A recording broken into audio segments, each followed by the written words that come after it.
ug niining gidpagdumdum nato sa katukuran sa Kristohanong pagtuo mayong fiesta diha ninyong tanan. May pista sa Tagana tug masipang pakpak ang halapad nga simbahan. Sumauni ang fiesta sa Kristohanong pagtuo na mas giila og Pentecostes or Pentecost Sunday. Pente from the root word penta nga buot pasabot 50, buot pasabot 50. 50 days after Easter sa dihang nipahimugso ang Kristohanong simbahan, ang Kristohanong pagtuo. Og nahiugat usab kini sa 50 days after the Passover. Kanang Passover, bililhon kayo na siya. Mo na gitawag na to Paschal, Misteryo Pascual sa panahon ni Moses. Na diin dito nakasinati ang mga Israelita sa lungsod sa Ehipto ang paglabay, no? Ang paglabay sa Ginoo ug ang paghatag sa kaluwasan. So ginganlan nila passing over or Passover. So human sa 50 dias niadtong higayuna maupod na ang signal, maupod na ang yugto sa dihin natukod ang Judaismo. Ang Judaismo mauna ang kagikan sa Kristyanismo. Actually, Jesus himself sa iyahang pagkahimugso dinhi ang iyang mga ginikanan si Jose ug si Maria belong sa pagtuong Judaismo. Si Moses mismo is naa sa Judaismo, the Israelite people.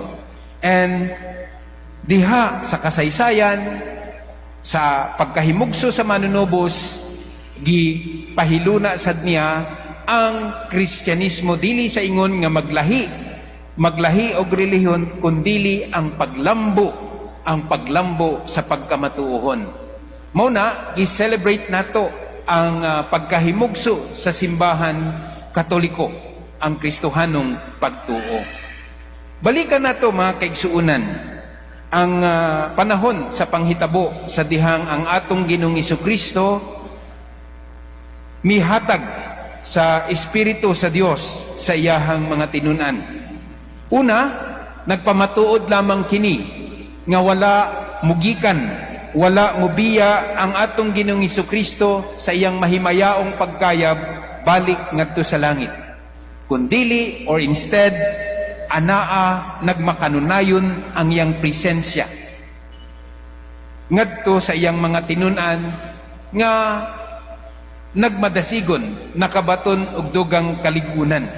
Well, it is not easy. Kay niadtong higayuna kung balikan nato ang santos nga ebanghelyo usa ka Domingo ni ana usa ka sayo sa buntag bati ko ngiug-ngiug pa ang mga tinunan tuad didto sa lawak diin sila nagtago og nagpagpanghilak tingali walay tingog nga mugawas pero naa sila tungod sa ilang kahadlok, tungod sa ilang kabalaka kay naang hulga ng mga banta sa pagpanglutos diha kanila ug sa dihang sa taliwala nila mitungha ang atong Ginoong Hesukristo ug miingon ang kalinaw manaa kaninyo, ang kalinaw manaa kaninyo ug sa ingon man usab gihoy pa niya ang iyang mga tinunan dawata ang Espiritu Santo, dawata ang Espiritu Santo. To dili sayon kay bisan tud anaa na kanila ang Espiritu Santo dili in one snap of our finger dili niagi sad silag proseso apan ang proseso nila gitabangan sa Espiritu sa Dios nga maabli ang ilahang mga panghunahuna, maabli ang ilahang kanabitaw kalibog ug sa ingon niya na sa dihang abi nilag humana ang tanan mubalik na unta sila sa daan nilang naandan. Maubitaw ni ingon si Pedro, managat ako, kuyog kami, ingon sa ubang tinunan. Signal nga intawon, mubalik na sila sa naandan. Apan ang Espiritu sa Dios o ang Ginoong Hesus mismo, wala magpasagad. Kanunay silang giligon, diha sa iyang kaluoy, diha sa iyahang pagkamapuanguron. Kanunay silang giligon. Og sa ngadto-ngadto, Sa dihang nadawat na, nailhan na, o giangkon na sa mga tinunan ang Espiritu Santo, nakabaton sila og kabag-ong kadasig. Abi nilag humana ang tanan, apan nakabaton sila bag-ong kadasig sa mapadayonon nilang pagtuog pagsalig sa Dios. Nabalot sila sa kabalaka, apan napapas ang kabalaka ngadto sa kasigaruhan taliwala sa mga banta. Sa una, nagpuyo sila sa kahadlok, apan napapas ang ilahang kahadlok ngadto sa kaisog at tubangan sa daghang mga hulga. Take note, anaa paghihapon ang pagpanglutos, anaa paghihapon ang mga hulga, apan bisan pa ni ana, nagmaisugon na sila, nagmaligon sila, nga ablihan ng lawak, ug mangadto og isang yaw ang maayong balita, ang pagkabanhaw sa Dios, ang kapasayloan, ug ang kaluwasan. Unya, niadtong mga panahon na, from this day forward, they were men dedicated to one purpose only, to bring the good news of the gospel, the good news of salvation, the good news of forgiveness to the world, no matter what. Bisan unsay mahitabo, anaa na kanila ang pagkamalinawon. Unsay mensahe ni ini karon sa tua sa kasamtangang kahimtang, labi na kanatong halapad nga tumutuo. Nag-ingon ra bata nga dinhi sa Pilipinas majority ang mga Katoliko, majority ang mga Kristiyano. Apan nindot nga pangutana sa atong pagka-Kristiyano, nagpuyo pa kita sa pagkasimbahanon. Pagkat diha sa tungod kay sa pagpuyong simbahanon, mahinungdanon nga ang kunon dili lang ilhon, no? Ang kunon ang Espiritu Santo, dili lang dawaton, kundili tuguti nga maghari sa tagsa-tagsa nato kakaugalingon, tagsa-tagsa nato kapamilya. Ang kunon nato ang Espiritu sa Ginoo ug tuguti kini nga maghari sa atong kinabuhi. Usahay manggod makaingon ko in an analogy nga diha bitaw sa matag adlaw natong pagpuyo, mura bitag kana bitaw ang atong kana bitaw imahin sa dagat. Ang dagat bitaw adto ra kita mututok sa balod, ibabaw sa dagat puros balod gyud na, balod. Pero adto kag sahom masinati nimo didto ang kana bitaw malinaw sa iyang pagkatidlom, ana. Usahay sa atong kinabuhi, adto kita sa mga kanabitaw, atong mahikot kita sa mga kabalaka, mahikot kita sa atong mga apasunon sa kinabuhi, mahikot kita sa kapaspas sa mga panginahanglanon, mahikot kita sa daghang mga problema. O tuod, masulbad nato ang usa ka problema, apan naa pa ang tulo. Tuod, mingon kita, no? Nga, sus, muwa na ko'y problema kung di lang nako makitaan ka ng tawhana. Sus, wa na ko'y problema, o di nako sakiton, di na gyud ko maglisod kung masulbad ning hitabua. Apahan bisan unsay atong himuon, anaa pagyud. Kay natural man mente, kining mga pagsulay sa kinabuhi, kining mga kalistanan, busa ang gasa sa Espiritu Santo, ang pagkamalinawon. Mao na ningon si Kristo, peace be with you. Kalinaw maanaa kaninyo. Dili ni siya kalinaw nga walay conflict. Dili ni siya kalinaw nga walay kagubot. Na ang mga banta, na ang mga hulga, tataw na sa mga tinunan, apan magmalinawon kamo, magmalig-on kamo, mahimuntang halapad ang inyong pagsabot, ang kuna, ang Espiritu Santo. Magpuyo kita sa kayusahan sa Espiritu sa Dios. Tungod kay siya ang persona sa Dios nga manlalaban. Kung ato lamang ilhon og ang kunon ang Espiritu sa Dios, makit-an nato nga tigpanalipod siya sa tanang higayon sa atong kinabuhi, bisan tuod anaa ang mga apasunon ug hulga sa kinabuhi. Manlalaban nga naghatag kanato og tumang pagmahal. Kung wala ang Espiritu Santo, samok ang Kristohanong kinabuhi kay walay gugma nga nagdapit kanato sa kahiusa sa usag-usa. Kung walay Espiritu Santo, si Jesus usa lamang ka personahe sa kasaysayan apan diha sa Espiritu Santo buhi siya hangtod karon sa kasamtangang kahimtang. Kung walay Espiritu Santo, ang sinulat sa Biblia patay nga pulong, apan diha sa Espiritu Santo ang pulong buhi.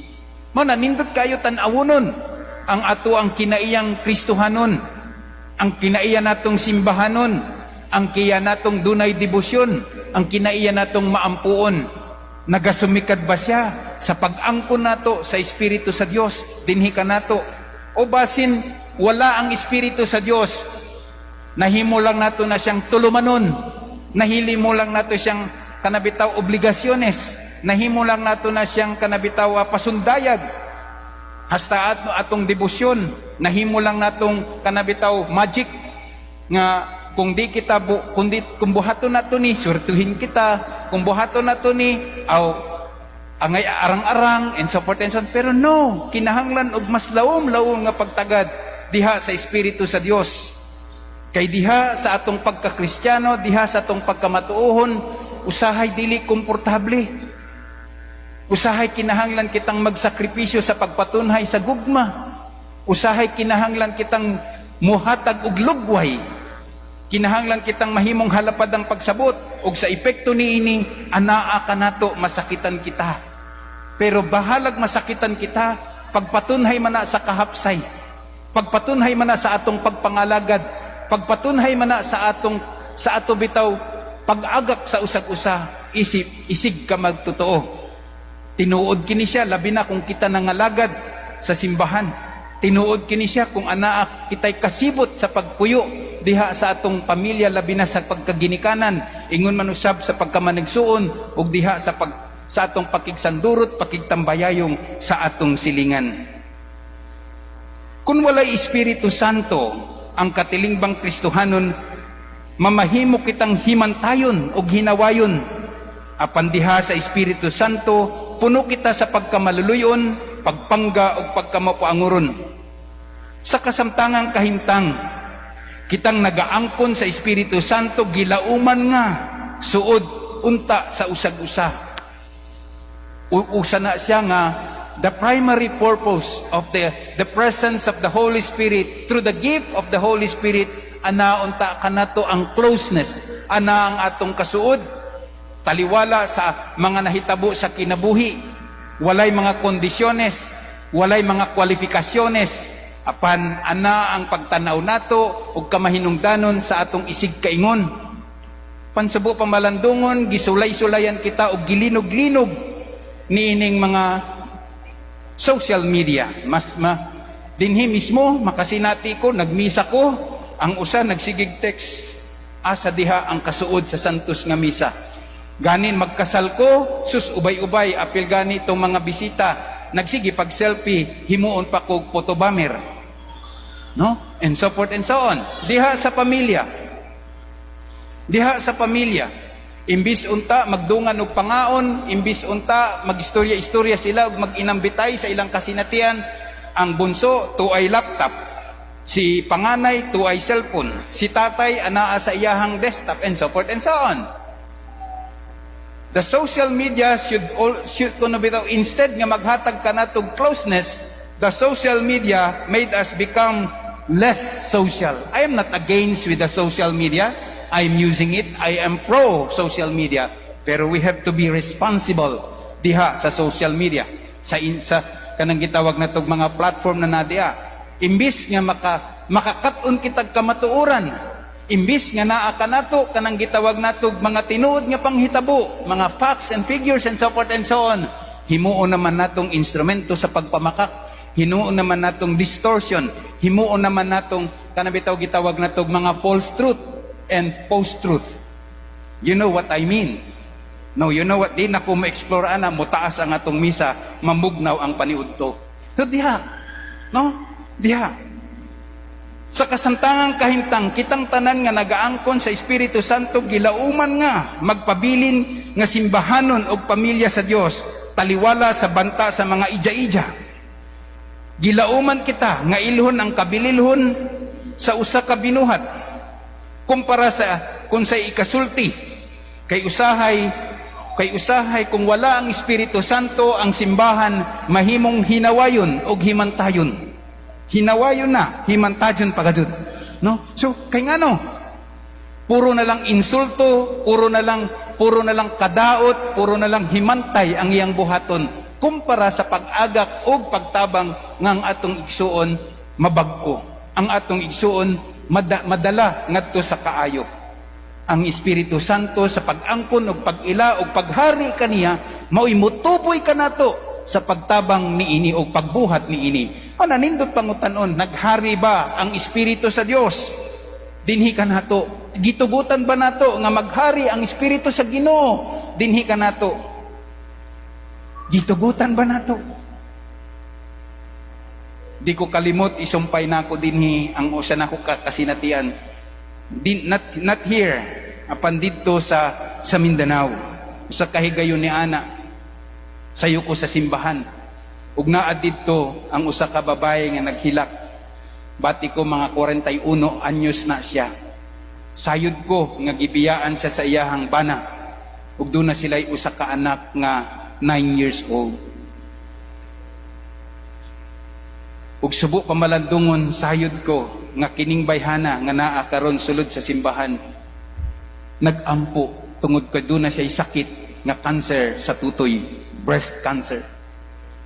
Og kumbaga naa na sa kanang gitawag nato og terminal stage.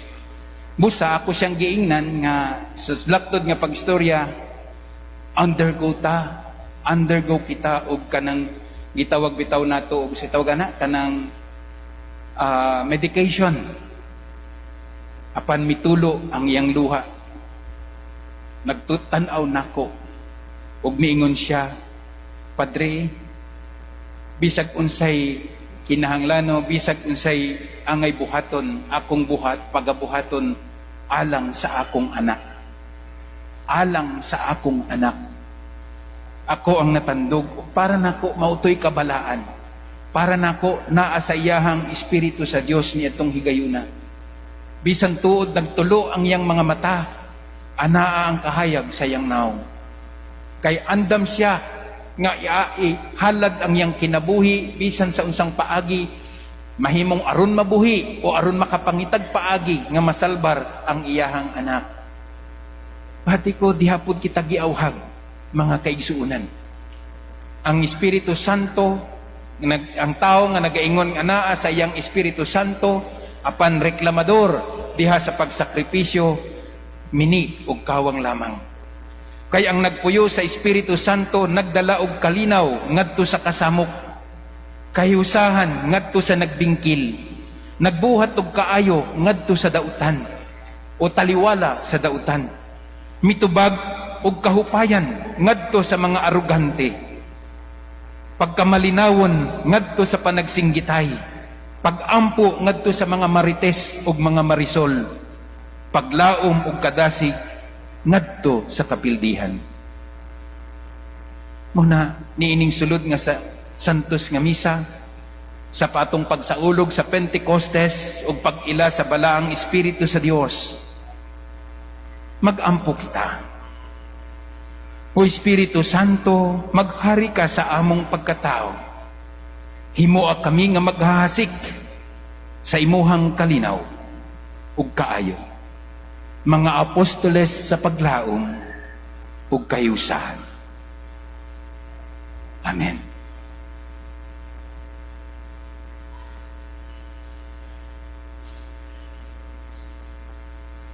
Manindog kita katong dili kalingko katindog ayaw pugsa ang kaugalingon. Manindog kita og isip usa ka katilingban. Hangyoon ta ang Ginoo nga maghari ka nato ang iyang espiritu pinaagi sa pagpadayag sa atong pagtuo. Kitang tanan, nagatuwa ko sa Dios Amahan nga makagagahom sa tanan.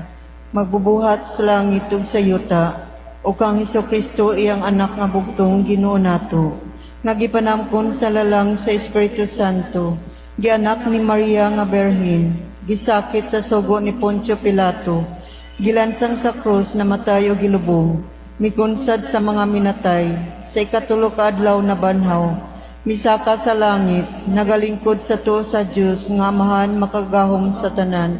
Gikan dito mobalik siya aron paghukom sa mga buhi ug sa mga minatay. Nagatuwa ko sa Espiritu Santo, sa Santa Iglesia Katolika, sa kaambitan sa mga santos, sa kapasayloan sa mga sala, sa pagkabanhaw sa lawas, ug sa kinabuhing dayon. Amen. Katilimbang gipangga sa Dios pag-ayo, kay kita gihatagan man sa Dios sa mga gasa sa iyang kaugalingong kinabuhi, pinaagi sa pagkunsad sa Espiritu Santo. Dangup kita, karon ngadto kaniya, uban sa atong mga pag-ampo nga dinasig sa Espiritu Santo, mutuwaw kita sa pagingon, Ginoo, pamatia ang among pag-ampo. Ginoo, pamatia ang among pag-ampo. Alang sa simbahan, atong Santo Papa Francisco, kaobispuhan, kaparian, diakono, ug mga laiko, mamahimong saksi sa Espiritu Santo, kinsa gipadayag sa unang Pentecostes, ug sa gihapon, magpabilin hangtod karon sa pagsabot o pagpili sa paghimo sa simbahan o katawhan sa maayong kabubuton. Mag-ampo kita sa Ginoo. Ginoo, pamatia ang among pag-ampo. Alang sa tanang nagserbisyo sa atong panggobyerno, nga ang mga palisiya nga ilang gihimo ug ang pagtuman sa atong konstitusyon, makita sa ilang paghigugma kaayo nga ang espiritu sa kamatuoran maghari sa ilang kasing-kasing. Mag-ampo kita sa Ginoo. Ginoo, pamatia ang among pag-ampo. Alang sa mga nagantos nga makakita sila og kahupayan sa kainit nga paghigugma sa mga taong nagpalibot kanila, mag-ampo kita sa Ginoo. Pamatia ang among pag-ampo. Alang sa atong mga minahal sa kinabuhi nga mitaliwana, nga dawaton unta sila sa walay katapusang panag-ambit sa langit, nga ang mga pamilyang na nagsubo, mahupay unta pinaagi sa gugma o pag-atiman sa usag-usa. Mag-ampo kita sa Ginoo. Ginoo, pamatia ang among pag-ampo. Alang sa mga sulugoon sa Dios, Obispo Chupilo Kamumot o Padre Joel Chevalier, nga mabayaw na sila sa altar sa langit. Mag-ampo kita sa Ginoo. Ginoo, pamatia ang among pag-ampo. Alang sa World Meeting of Families nga pagahimuon sa Roma ug sa Archdiocesan Family Congress dinhi sa Sugbo karong Hunyo 22 hangtod 26, 2022 nga mamahimo kining magmalampuson. Mag-ampo kita sa Ginoo. Ginoo, pamatia ang among pag-ampo. Mag-ampo kita alang sa mga panginahanglan sa atong komunidad ug sa atong mga personal nga katuyuan. Mag-ampo kita sa Ginoo. Ginoo, alang sa halapad nga mga lumilihok ug nangalagad sa simbahan, sa natad sa administratibo ug pastoral, sa natad sa Paris Commission on Education Lay Formation, ingon man usab sa Paris Commission on Worship and Liturgy, sa Commission on Social Services and Development Caritas. Sila nga mga naa sa nagkalain-laing ministries sulod ni ini, ingon man usab sa mga lay organization and religious movement, nga sila sa kanunay unta makaangkon ug maghari diha kanila ang Espiritu sa Dios diha sa ilahang natad pagpangalagad. Mag-ampo kita sa Ginoo. Mag-ampo kita sa Ginoo. Makagagahom nga Dios, dawata ang pag-ampo gikan ni ining imong katawhan nga imong gihiusa diha sa imong espiritu nga sa kanunay nagapuyo sulod kanamo pinaagi ni Kristo among Ginoo. Amen. Palihog mang lingkod. Mamahimo na natong dadon sa altar katong mga envelope diin mauna ang balik handog o balik halad ninyo alang sa tabang sa ato ang mga galastuhunon sa simbahan.